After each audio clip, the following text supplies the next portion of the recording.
Hey guys, welcome back to my channel. ಎಲ್ಲರೂ ಹೇಗಿದ್ದೀರಾ? Hope ಎಲ್ಲರೂ ಚೆನ್ನಾಗಿದ್ದೀರಾ ಅಂತ ಅಂದ್ಕೊಂಡಿದ್ದೀನಿ. ನಾನಿವತ್ತು ಕಿಚನಲ್ಲಿ ಏನು ಮಾಡ್ತಾಯಿದ್ದೀನಿ ಅಂದರೆ ಸಿಂಪಲ್ಲಾಗಿ, ಕ್ವಿಕ್ಕಾಗಿ ಹಾಗೆ ಟೇಸ್ಟಿಯಾಗಿ ಬಿರಿಯಾನಿ ಮಾಡ್ತಾಯಿದ್ದೀನಿ. ಚಿಕನ್ ಬಿರಿಯಾನಿ. ನೆನ್ನೆ ತಾನೇ ನಮ್ಮದು ಆ್ಯನಿವರ್ಸರಿ ಮುಗೀತಲ್ಲ, ನೆನ್ನೆ ನಾನೇನು ಮಾಡೋಕ್ಕಾಗಿಲ್ಲ, ಅದಕ್ಕೆ ಇವತ್ತು ಚಿಕನ್ ಬಿರಿಯಾನಿನ ಮಾಡ್ತಾಯಿದ್ದೀನಿ. ಮಾಡಿ ಹೇಗಿರುತ್ತೆ ಅಂತ ನೋಡೋಣ. ಬಿರಿಯಾನಿಗೆ ಏನೆಲ್ಲ ಬೇಕು ಅಂತ ತೋರಿಸ್ತೀನಿ, ಬನ್ನಿ ನೋಡ್ಕೊಂಡು ಬರೋಣ. ಫಸ್ಟ್ ನಾನಿಲ್ಲಿ ಬಿರಿಯಾನಿಗೆ ಎಂಟು ಅಂದರೆ ಮೀಡಿಯಮ್ ಸೈಜು ಈರುಳ್ಳಿನ ತೊಗೊಂಡಿದ್ದೀನಿ. ಹಾಗೆ ಬೆಳ್ಳುಳ್ಳಿ ಬೇಕಾಗುತ್ತೆ. ಇವಾಗ ಈರುಳ್ಳಿನ ಚಾಪ್ ಮಾಡಬೇಕು, ನಾನು ಚಾಪ್ ಮಾಡ್ಕೋತೀನಿ. ನೆಕ್ಸ್ಟ್ ನೀವು ನೋಡ್ತಿರ್ಬೋದು, ಇಲ್ಲಿ ಮ್ಯಾರಿನೇಟ್ ಮಾಡಿ ಇಟ್ಟಿದ್ದಾರೆ ಆಲ್ರೆಡಿ. ಈ ಥರ ಮ್ಯಾರಿನೇಟ್ ಮಾಡಿಕೊಂಡ್ರೆ ಮಸಾಲೆ ಎಲ್ಲ ಚೆನ್ನಾಗಿ ಹತ್ತಿರುತ್ತೆ, ಅಂದರೆ ಚಿಕನ್ಗೆ ತಿನ್ನಬೇಕಾದ್ರೆ ಚೆನ್ನಾಗುತ್ತೆ ಟೇಸ್ಟ್. ಅದಕ್ಕೋಸ್ಕರ ಈ ಥರ 1 or 2 hour ಮ್ಯಾರಿನೇಟ್ ಮಾಡಿಟ್ಕೊಂಡ್ರೆ ನಿಮಗೆ ಚಿಕನ್ ಟೇಸ್ಟಿಯಾಗಿ ಇರುತ್ತೆ. ಚಿಕನ್ ರೈಸ್ ಕೂಡ ಚೆನ್ನಾಗಿರುತ್ತೆ, ಚಿಕನ್ ಕೂಡ ಚೆನ್ನಾಗಿರುತ್ತೆ, ಸಾಫ್ಟಾಗಿರುತ್ತೆ. ಏನು ಗೊತ್ತಾ, ಕೆಲವೊಂದು ಸಲ ಬಿರಿಯಾನಿ ಎಲ್ಲರೂ ಚೆನ್ನಾಗಿ ಮಾಡ್ತಾರೆ ಅಂತ ನಾನು ಹೇಳಲ್ಲ. ಸಮ್ಟೈಮ್ಸ್ ಬಿರಿಯಾನಿ ಪಲಾವ್ ಆಗಿರುತ್ತೆ. ಲಕ್ಕಿಲಿ ಸಮ್ಟೈಮ್ಸ್ ಪಲಾವ್ ಬಿರಿಯಾನಿ ಥರ ಆಗಿರುತ್ತೆ. ನಾನು ಮಾಡ್ತಿರೋದು ಹೇಗಾಗುತ್ತೆ ಅಂತ ನನಗೆ ಗೊತ್ತಿಲ್ಲ. ನನ್ನ ತಲೆ ತಿನ್ನಕ್ಕೆ ಅಂತಲೇ ಒಬ್ಬೊಬ್ಬನ ಜಾಯ್ನ್ ಆಗಿದ್ದಾನೆ ಇವಾಗ, ಕೆಲಸ ಮುಗಿಸ್ಕೊಂಡು.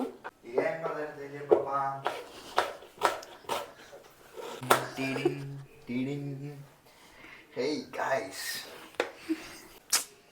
ento my wife cooking,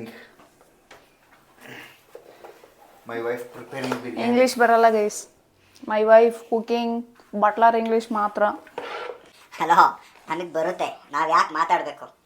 ಸ್ವತಂತ್ರ ಭಾರತದಲ್ಲಿದ್ದೀವಿ ಅಂದ ಮಾತ್ರಕ್ಕೆ ಇಂಗ್ಲೀಷ್ ಮಾತಾಡಬೇಕು ಅಂತ ಏನಿಲ್ಲ. ಕನ್ನಡನೇ ನಮಗೆ ರಾಷ್ಟ್ರ ಭಾಷೆ, ಕನ್ನಡಿಗರೇ ಸಾರ್ವಭೌಮ. ಅರ್ಥ ಆಯ್ತಾ? ಬಾ ಮತ್ತೆ ಈರುಳ್ಳಿ ಹೆಚ್ಚಲ್ಲ, ಕ್ಷಮೆ ಇರಲಿ. ಅಲ್ಲ, ಇದು ಯಾವ ಥರದ್ದು? ನಮ್ಮ ಮನೇಲೂ ನಾವೇ ಕೆಲಸ ಮಾಡಬೇಕು, ನಿಮ್ಮ ಮನೇಲೂ ನಾವೇ ಕೆಲಸ ಮಾಡಬೇಕು. ಇದು ಯಾವ ಥರ ನಂಗೆ ಈ ಗೊತ್ತಿಲ್ಲ. ಪ್ರಶ್ನೆಗೆ ಉತ್ತರ ಸರ್ವಶಕ್ತನಾದ ಶ್ರೀಹರಿ, ಬ್ರಹ್ಮ, ಮಹೇಶ್ವರರೇ ಉತ್ತರ ಕೊಡಬೇಕು. ಯಶಸ್ವಿ 366 ದಿನಗಳು. ನೋಡಿ ಗೈಸ್, ಎಷ್ಟು ಹಿಂಸೆ ಕೊಡ್ತಾನೆ ಅಂತ. ಬಟ್ ಹಿಂಸೆ ಅಲ್ಲ ಅದು, ಹಂಗೆ ಸ್ವಲ್ಪ ಯಾವುದೋ ವಿಡಿಯೋದಲ್ಲಿ ನೋಡಿದ್ದೆ, ಈರುಳ್ಳಿ ಸಿಪ್ಪೆ ತಲೆ ಮೇಲೆ ಹಾಕೊಂಡ್ರೆ ಕಣ್ಣೀರು ಬರಲ್ವಂತೆ. ಇನ್ನೊಂದು ಏನು ಟ್ರೈ ಮಾಡಿದ್ದೀನಿ ಗೊತ್ತಾ, ನಾನು ಈರುಳ್ಳಿನ ತೊಳ್ಕೊಂಡು ಕಟ್ ಮಾಡಿದ್ರೆ ಕಣ್ಣಲ್ಲಿ ನೀರು ಬರಲ್ಲ. ಮುಷ್ಟಿ ಹಿಡಿ ನೋಡೋಣ ಹೆಂಗೆ ಹಿಡಿತ್ಯ.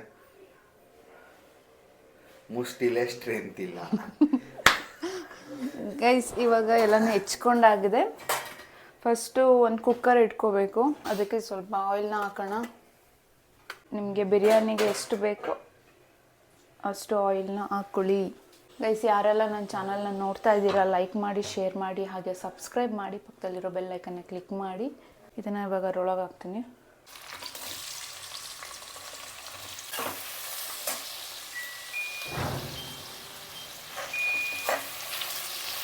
ಇವಾಗ ಈರುಳ್ಳಿ ಗೋಲ್ಡನ್ ಬ್ರೌನ್ ಬಂದಿದೆ ನೋಡಿ, ನೀವು ಕಾಣಿಸ್ತಿದ್ಯಾ? ಕಾಣಿಸ್ತಿದೆ. ಇಷ್ಟಾದಮೇಲೆ ಟೊಮ್ಯಾಟೋನ ಹಾಕೊಳ್ಳೋಣ.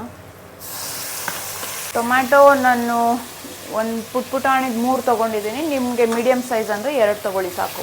ಸೊ ಟೊಮ್ಯಾಟೊ ಸ್ವಲ್ಪ ಹಿಂಗಾದ್ಮೇಲೆ, ಟೊಮ್ಯಾಟೊ ಸ್ವಲ್ಪ ಬಾಡಿದ್ಮೇಲೆ ಮಸಾಲೆನ ರುಬ್ಕೊಂಡಿದ್ದೀನಿ ನಾನು. ಇದರಲ್ಲಿ ಏನಿದೆ ಅಂದರೆ ಜಸ್ಟ್ ಪುದೀನ, ಸಾಂಬಾರು ಸೊಪ್ಪು, ಆಮೇಲೆ ಶುಂಠಿ ಬೆಳ್ಳುಳ್ಳಿ ಪೇಸ್ಟು ಅಷ್ಟೇ ಇರೋದು. ಇನ್ನೇನೂ ಹಾಕಿಲ್ಲ ನಾನು, ಮಸಾಲೆ ಏನೂ ಹಾಕಿಲ್ಲ. ನಾನು ಹಸಿಮೆಣ್ಸಿನ್ಕಾಯಿನೂ ಯೂಸ್ ಮಾಡಿಲ್ಲ, ಯಾಕಂದರೆ ಗ್ಯಾಸ್ಟ್ರಿಕ್ ಆಗುತ್ತೆ ಅಂತ. ಅಲ್ಲೇ ಅದರೊಳಗಿರಬೇಕು. ಜೀರಾ ಪೌಡರ್, ನಿಮಗೆ ಟೇಸ್ಟಿಗೆ ತಕ್ಕಂತೆ ಪೌಡರ್ನ ಹಾಕ್ಕೊಳ್ಳಿ. ಸ್ವಲ್ಪ ಮಸಾಲೆ ಜಾಸ್ತಿ ಆದರೂ ಚೆನ್ನಾಗಿರಲ್ಲ. ಗರಂ ಮಸಾಲ, ಇದು home made garam masala guys. Garam masala ಜಾಸ್ತಿ ಹಾಕೋಬೇಡಿ, ನಾನು ಇಷ್ಟ ಹಾಕೋತಾ ಇದ್ದೀನಿ. ಧನಿಯಾ ಪೌಡರ್, ಕೆಲವರು ಬಿರಿಯಾನಿಗೆ ಧನಿಯಾ ಪೌಡರ್ ಯೂಸ್ ಮಾಡಲ್ಲ, ಬಟ್ ತುಂಬಾ ಟೇಸ್ಟ್ ಚೆನ್ನಾಗಿರುತ್ತೆ ಧನಿಯಾ ಪೌಡರ್ ಯೂಸ್ ಮಾಡಿದ್ರೆ. ಚಿಲ್ಲಿ ಪೌಡರ್, ನಿಮಗೆ ಖಾರಕ್ಕೆ ಚಿಲ್ಲಿ ಪೌಡರ್. ಚಿಕನ್ಗೆ ಮ್ಯಾರಿನೇಟ್ ಮಾಡೋದಕ್ಕೂ ಚಿಲ್ಲಿ ಪೌಡರ್ನ ಯೂಸ್ ಮಾಡಿದ್ದಾರೆ, ನೀವು ಖಾರ ನೋಡ್ಕೊಂಡು ಹಾಕೊಳ್ಳಿ. ನಾನಿಲ್ಲಿ 1 ಸ್ಪೂನ್ ಆ್ಯಡ್ ಮಾಡ್ತಾಯಿದ್ದೀನಿ. 2 ಸ್ಪೂನ್ ನಿಮಗೆ ದೊಡ್ಡದು ಚಿಕ್ಕದು ಎಷ್ಟಿರುತ್ತೆ ಅದ್ರ ಮೇಲೆ ಡಿಪೆಂಡ್ ಆಗುತ್ತೆ. ಟರ್ಮರಿಕ್. ನೆಕ್ಸ್ಟ್ ಚಿಕನ್ ಮಸಾಲೆ ಎಲ್ಲ ಇಟ್ಕೋಬೇಕಲ್ಲ, ಹಾಗಾಗಿ ಚಿಕನ್ ಮಿಕ್ಸ್ ಮಾಡ್ಕೊಳ್ಳೋಣ. ಸಾಲ್ಟ್ನ ಸೇರಿಸ್ಕೊತೀನಿ. ಊಟಕ್ಕೆ ಕಲ್ಲುಪ್ಪನ್ನ ಬಳಸಿದ್ರೆ ತುಂಬ ಟೇಸ್ಟಿಯಾಗಿರುತ್ತೆ, ಪುಡಿ ಉಪ್ಪನ್ನ ಬಳಸಬೇಡಿ. ಆಮೇಲೆ ಪುಡಿ ಉಪ್ಪಲ್ಲಿ ಅಯೋಡಿನ್ ಅದು ಏನೋ ಅಂಶ ಏನೂ ಇರೋದಿಲ್ಲ. ಕಲ್ಲುಪ್ಪು ತುಂಬಾ ಟೇಸ್ಟಿಯಾಗಿ ಆರೋಗ್ಯಕ್ಕೆ ತುಂಬ ಒಳ್ಳೆಯದು. ನಾನು ಅಡುಗೆ ಮಾಡಬೇಕಾದ್ರೆ ಕಲ್ಲುಪ್ಪನ್ನು ಜಾಸ್ತಿ ಬಳಸ್ತೀನಿ ನಾನು, ನೀವು ಕೂಡ ಅದನ್ನೇ ಬಳಸಿ. ಪುಡಿ ಉಪ್ಪನ್ನ ಸ್ವಲ್ಪ ಅವಾಯ್ಡ್ ಮಾಡಿ ಅಂತ ಹೇಳ್ತೀನಿ. ಸೊ ರುಚಿಗೆ ತಕ್ಕಷ್ಟು ಹಾಕ್ತಾಯಿಲ್ಲ ನಾನಿಲ್ಲಿ, ಚಿಕನ್ಗೆ ಇಟ್ಕೊಳ್ಳಿ ಅಂತ ಹಾಕ್ತಾಯಿದ್ದೀನಿ. ನಾನು ನೀರು ಹಾಕಿದ್ಮೇಲೆ ಇನ್ನೊಂದು ಸಲ ಟೇಸ್ಟ್ ನೋಡಿಬಿಟ್ಟು ಹಾಕ್ತೀನಿ. ಎಸ್, ಅಕ್ಕಿನ ತೊಗೊಂಡಿದ್ದೀನಿ. ಈ ಗ್ಲಾಸಲ್ಲಿ 2 ಲೋಟ ಅಕ್ಕಿನ ತೊಗೊಂಡಿದ್ದೀನಿ. ನೀವು ನೀರು ಸೇರಿಸ್ಕೋಬೇಕಿದ್ರೆ ಇದರಲ್ಲಿ 4 ಗ್ಲಾಸ್ ತೊಗೊಳ್ಳಿ. ಯಾರಿಗೆ ಫಸ್ಟ್ ಟೈಮ್ ಮಾಡ್ತಾ ಇದ್ದೀರಾ ಅವರೆಲ್ಲರೂ ಇದೇ ಅಳತೆನ ಯೂಸ್ ಮಾಡಿ, ಅಡುಗೆ ತುಂಬ ಚೆನ್ನಾಗಿ ಬರುತ್ತೆ. 1 ಗ್ಲಾಸ್ ಅಕ್ಕಿ ತೊಗೊಂಡ್ರೆ 2 ಗ್ಲಾಸ್ ನೀರನ್ನ ತೊಗೊಳ್ಳಿ, 1:2. ಆ ಥರ ನಾನಿವಾಗ 2 ಗ್ಲಾಸ್ ಅಕ್ಕಿ ತೊಗೊಂಡಿರೋದ್ರಿಂದ 2:4 ಅನ್ನೋ ಥರ ನಾನು ನೀರನ್ನ ಹಾಕೋತಾ ಇದ್ದೀನಿ. ಅಕ್ಕಿನ ನೆನೆಯಕ್ಕೆ ಇಟ್ಟಿದ್ದೀನಿ. ನನ್ನ ಪ್ರಕಾರ ಎಲ್ಲರೂ ಬಿರಿಯಾನಿನ ಚೆನ್ನಾಗಿ ಮಾಡೋದಿಲ್ಲ, ಅವ್ರದ್ದೇ ಆದಂಥ ಸ್ಟೈಲ್ ಇರುತ್ತೆ ಬಿರಿಯಾನಿ ಮಾಡೋದು. ಸೊ ನಂದು ಹಾಗೇ, ಎಲ್ಲರೂ ಥರ ನಾನು ಮಾಡಲ್ಲ, ನನ್ನ ಥರ ಯಾರೂ ಮಾಡಲ್ಲ ಅಷ್ಟೇ ಅಲ್ವಾ. ಇದು ಬಿಸಿ ಮಾಡ್ಕೊಂಡಿರೋವಂತಹ ನೀರು. ನಾನು ಆಗಲೇ ಹೇಳಿದಾಗೆ ಈ ಗ್ಲಾಸಲ್ಲಿ 4 ಗ್ಲಾಸ್ ನೀರನ್ನ ಸೇರಿಸ್ಕೊತಾ ಇದ್ದೀನಿ. ಸುತ್ತಿದೆ ಗೈಸ್. 1 ಟೇಬಲ್ ಸ್ಪೂನ್ ತುಪ್ಪನ ಸೇರಿಸ್ಕೊತಾ ಇದ್ದೀನಿ. ಟೇಸ್ಟ್ ನೋಡ್ಕೋಬೇಕಾಗುತ್ತೆ ನೀವು ಇವಾಗಲೇ, ಯಾಕಂದರೆ ಇವಾಗ ಲಿಡ್ ಕ್ಲೋಸ್ ಮಾಡಬೇಕಲ್ಲ. ಟೇಸ್ಟ್ ನೋಡ್ಕೊಳ್ಳಿ, ಉಪ್ಪು ಖಾರ ಎಲ್ಲ ಕರೆಕ್ಟಾಗಿದೆ. ಲಿಡ್ ಕ್ಲೋಸ್ ಮಾಡ್ತಾ ಇದ್ದೀನಿ.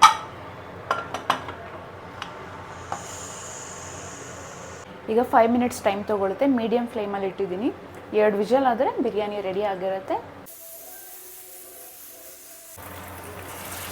ಕಬಾಬ್ ಎಲ್ಲ ಮಾಡ್ತಿದ್ದೀರಲ್ರಿ, ಕಬಾಬ್ ಪೌಡರ್ ಇರ್ತಕ್ಕಂಥ ಮತ್ತೆ ಹೋಮ್ ಮೇಡು ನಿಜ ಸ್ಪೆಷಲ್ ಕಬಾಬ್ ನಾನು ಮಾಡ್ತಾ ಇರೋದು. ಇದು ಮುಚ್ಚಿ ನೋಡಿದೆ ಐಸ್. ಏನು ಗೊತ್ತಾ, ನೆನ್ನೆ ನಮ್ಮ ಮದುವೆ ಆಗಿದ್ದು, ನಾಳೆ ನಮ್ಮ ಬೀಗ್ರೂಟ ಅಲ್ವಾ? ಅಂದ್ರೆ ನಾಳೆ 1 ವರ್ಷಕ್ಕೆ 1 ವರ್ಷ ಆಗುತ್ತೆ. ನಾಳೆ 1 ವರ್ಷಕ್ಕೆ ಬೀಗ್ರೂಟ ಆಯ್ತು ಅಂತ ಹೇಳು. ಆಯಿತು, ಗೊತ್ತಿರುತ್ತೆ, ಅವ್ರನ್ನ ನೋಡಿರಲ್ವ. ಆಮೇಲೆ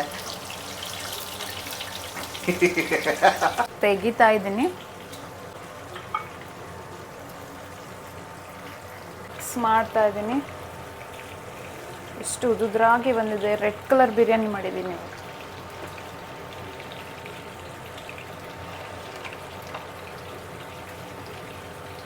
ಚೆನ್ನಾಗಿದೆ, ಹೊಸ ಟೇಸ್ಟು, ಹೊಸ ಫ್ಲೇವರ್ ಕೊಡ್ತಿದೆ ಬಿರಿಯಾನಿ. ಓಕೆ, ನಿಮಗೇನು ಅನ್ನಿಸ್ತು? ತುಂಬ ಚೆನ್ನಾಗಿದೆ. ತುಂಬ ಚೆನ್ನಾಗಿದೆಯಾ? ಫ್ರ್ಯಾಂಕಾಗಿ ಹೇಳಿ. ತುಂಬ ಚೆನ್ನಾಗೈತೆ. ಒಂಥರ ಮಟನ್ ಬಿರಿಯಾನಿ ಥರ ಇದೆ, ಚಿಕನ್ ಬಿರಿಯಾನಿ ಅನ್ನಿಸ್ತಾನೆ ಇಲ್ಲ ನನಗೆ. ಓಕೆ, ನಿಮ್ದು ಹೇಳಿ. ನನಗೂ ತುಂಬ ಇಷ್ಟ ಆಯಿತು, ತುಂಬ ಇಷ್ಟ ಇದೆ, ತುಂಬ ಚೆನ್ನಾಗಿದೆ, ತುಂಬ ತಿಂತೀನಿ ಇವಾಗ. ಆಯ್ತು ನೋಡಿ, ನಾನು ಏನೋ ಏನಪ್ಪ ಇದು ಕಬಾಬ್ ಮಾಡಿದೆ, ಅದನ್ನು ಖಾಲಿಯಾಗಕ್ಕೆ ಬಂದಿದೆ. ಇವಾಗ ನಾನು ಬ್ಯಾಟಿಂಗ್ ಮಾಡ್ತೀನಿ. ಎಲ್ಲ ಸೇರ್ಕೊಂಡು ತಿಂದು ಖಾಲಿ ಮಾಡಿ ಮಲ್ಕೊಳ್ಳೋದೆ. ಈ ವಿಡಿಯೋ ಯಾರಿಗೆಲ್ಲ ಇಷ್ಟ ಆಯಿತು ಲೈಕ್ ಮಾಡಿ, ಶೇರ್ ಮಾಡಿ, ಹಾಗೆ ಸಬ್ಸ್ಕ್ರೈಬ್ ಮಾಡಿ. ನೀವು ಕೂಡ ಮನೆಯಲ್ಲಿ ಬಿರಿಯಾನಿನ ಟ್ರೈ ಮಾಡಿ ಅಂತ ಹೇಳ್ತಾ ಮುಂದಿನ ವಿಡಿಯೋದಲ್ಲಿ ಸಿಗ್ತೀನಿ. ಎಲ್ರಿಗೂ ಟೇಕ್ ಕೇರ್, ಲವ್ ಯು.